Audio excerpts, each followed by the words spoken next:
Assalamualaikum warahmatullahi wabarakatuh.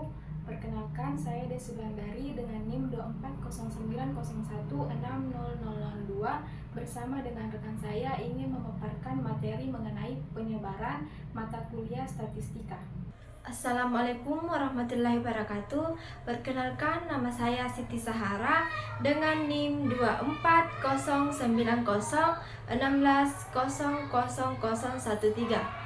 Di sini saya ingin menjelaskan statistika penyebaran perhitungan di Excel tentang penyebaran. Kita masuk ke aplikasi SPSS. Setelah itu kita ke data view, di mana kita memasukkan variabel X dan Y. Setelah itu kita ke variabel view, di mana kita mengubah angka desimal menjadi angka 0, dan pada bagian measure kita mengubah menjadi scale. Setelah selesai kita ke analyze, di mana pada analyze tersebut kita ke deskripsi statistik. Setelah deskripsi statistik kita ke frequency. Kita memindahkan X dan Y pada variabel. Setelah itu memilih statistik dan standard deviation, variance, range, minimum, maksimum, SE mean,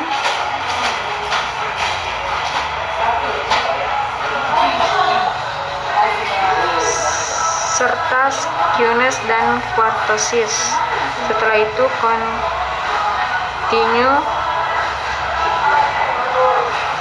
dan OK,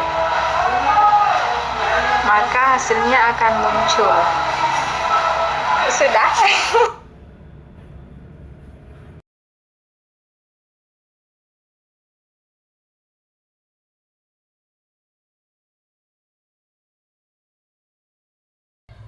Berikut penjelasan dan perhitungannya. Penyebaran data tunggal. Penyebaran data tunggal adalah ukuran statistik yang digunakan untuk melihat sejauh mana data tersebar dari nilai pusat atau mean. Ukuran ini membantu kita mengetahui apakah data homogen atau seragam atau heterogen bervariasi. Nah, dalam analisis data ini, penyebaran sangat penting untuk memahami kestabilan dan keandalan dari suatu kumpulan data.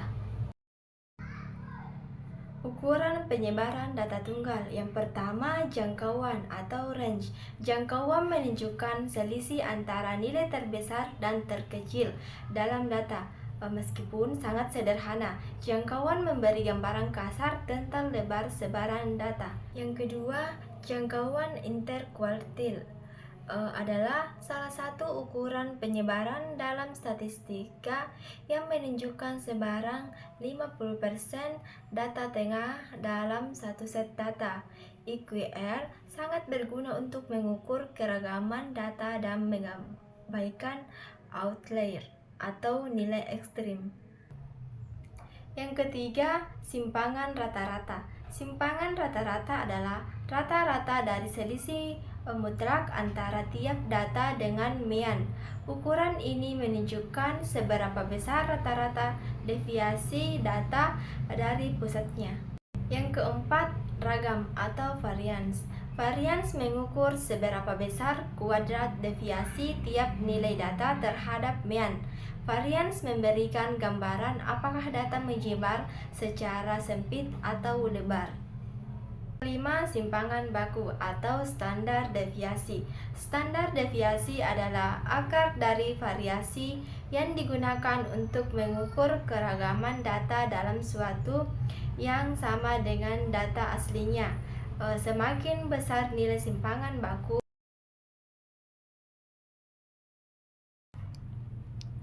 untuk perhitungan di Excel, kita memiliki sampel 30, yaitu mulai dari 1 sampai dengan 30. X-nya itu seperti terlihat di Excel. Nah, selanjutnya kita mencari Rx dengan menggunakan rumus average.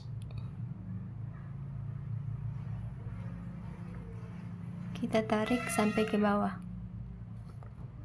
Selanjutnya mencari RY, sama seperti Rx dengan menggunakan rumus average.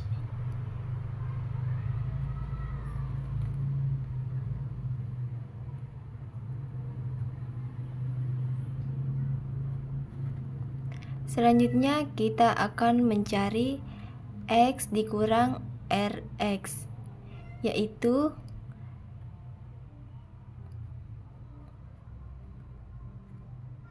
sepuluh dikurang 17,5. Hasilnya kita tarik sampai ke bawah.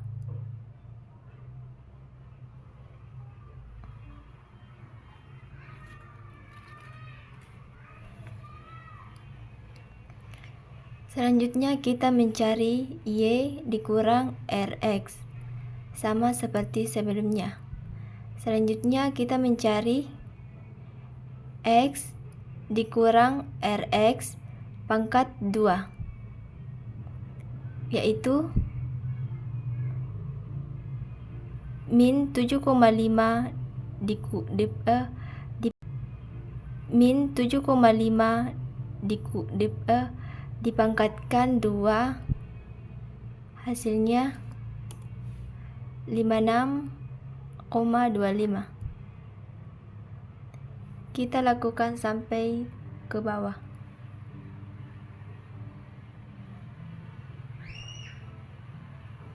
Selanjutnya mencari Y dikurang RY pangkat 2, sama seperti sebelumnya.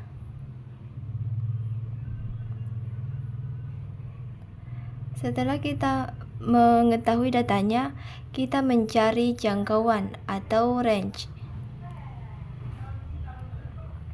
Untuk X, yaitu data terbesar dikurang data terkecil.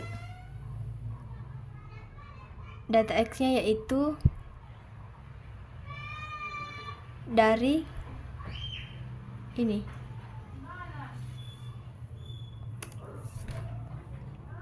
Untuk jangkauan range atau Y, yaitu 20.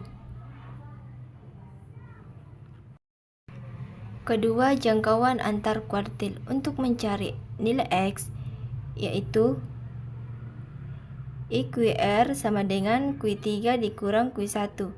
Jadi Q1 kuartil pertama 25% data terendah, Q3 kuartil ketiga 25 data yang tertinggi. Hasilnya 13,25 dikurang 20,75, hasilnya 7,5. Sedangkan untuk mencari data Y, yaitu sama seperti tadi, hasilnya itu 7,75. Ketiga, simpangan rata-rata. Untuk mencari X dan Y dengan menggunakan rumus seperti di Excel. Selanjutnya X dari ini pangkat 2, hasilnya 18, sekian. Begitu juga dengan Y. Yang keempat itu simpangan baku. Untuk mencari X dan Y, kita mencari X dikurang Rx pangkat 2. Hasilnya itu ini. Kita lakukan seperti dengan Y. Nah, untuk mencari nilainya dengan menggunakan rumus SQRT seperti yang di Excel.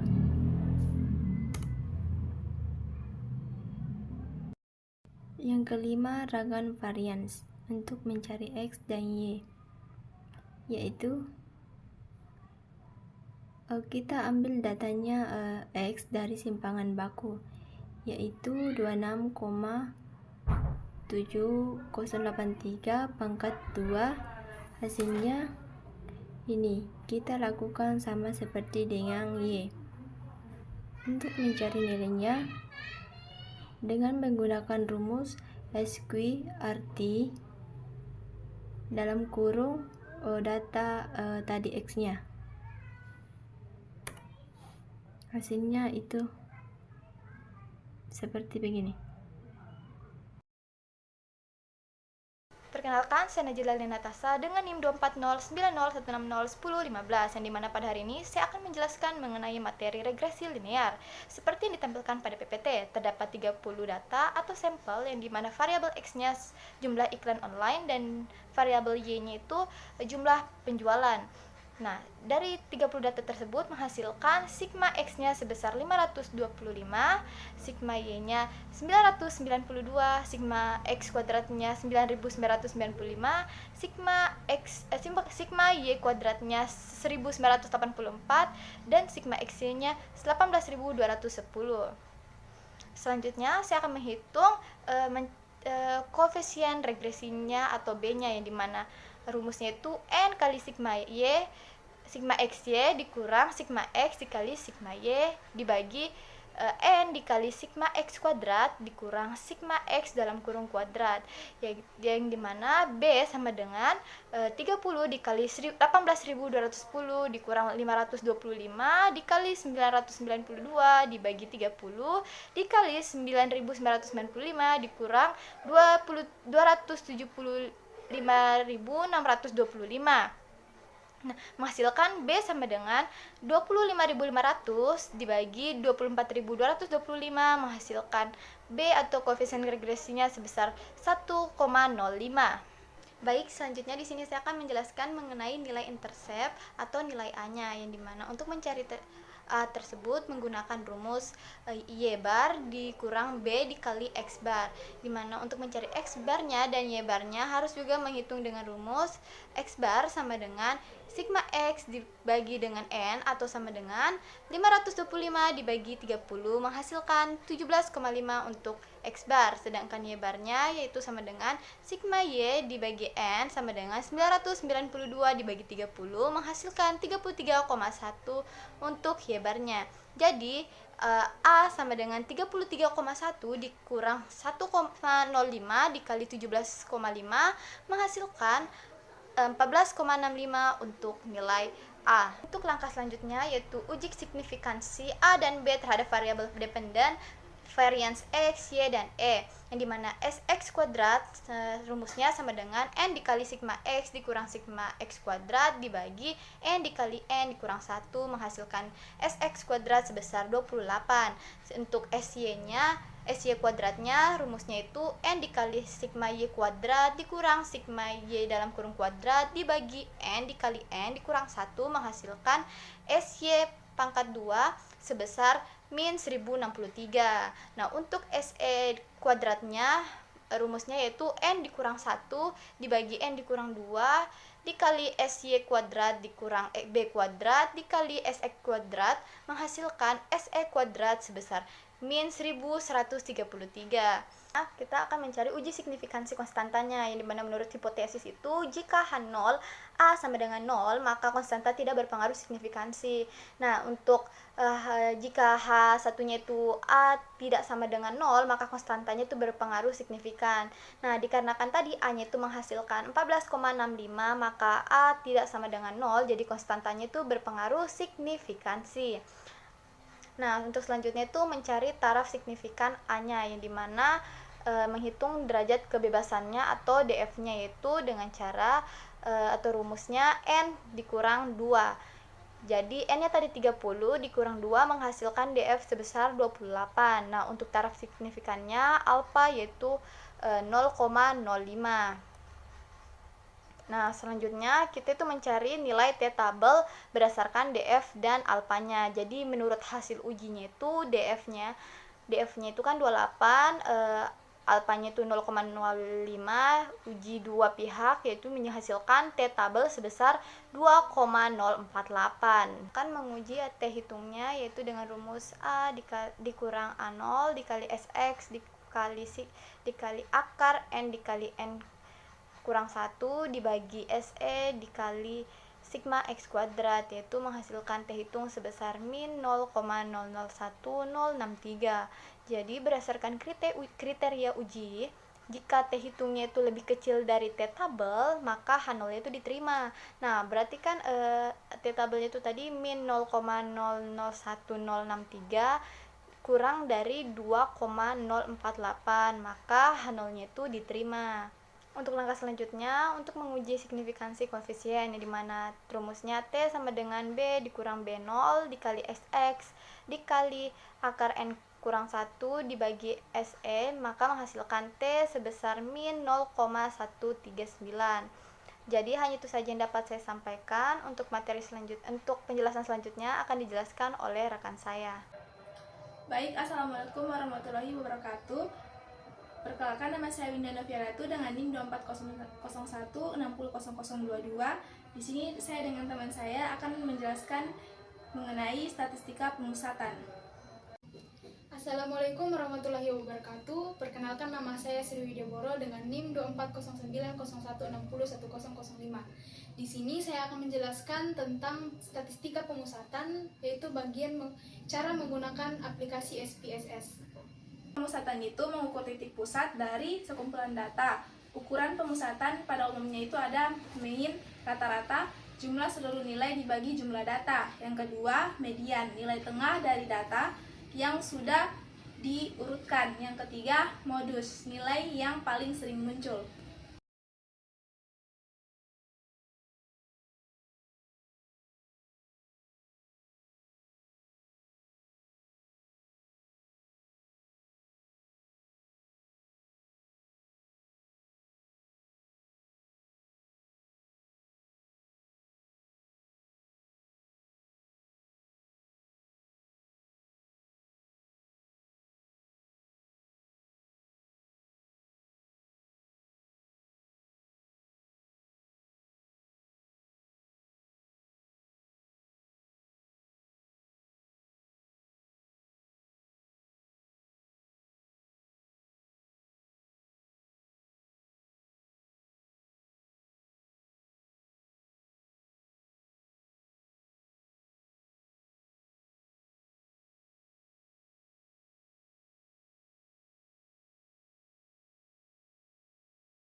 Penjelasan untuk menggunakan SPSS. Langkah pertama, data view isi dengan angka sampel X dan Y. Langkah kedua, bagian variabel view di bagian tipe ubah ke numerik. Yang ketiga, buka analis, terus ke deskriptif statistik, terus tekan frequencies. Keempat, pindahkan data X dan Y ke variabel, tekan statistik centang, min, median, dan mode. Terus continue, klik OK.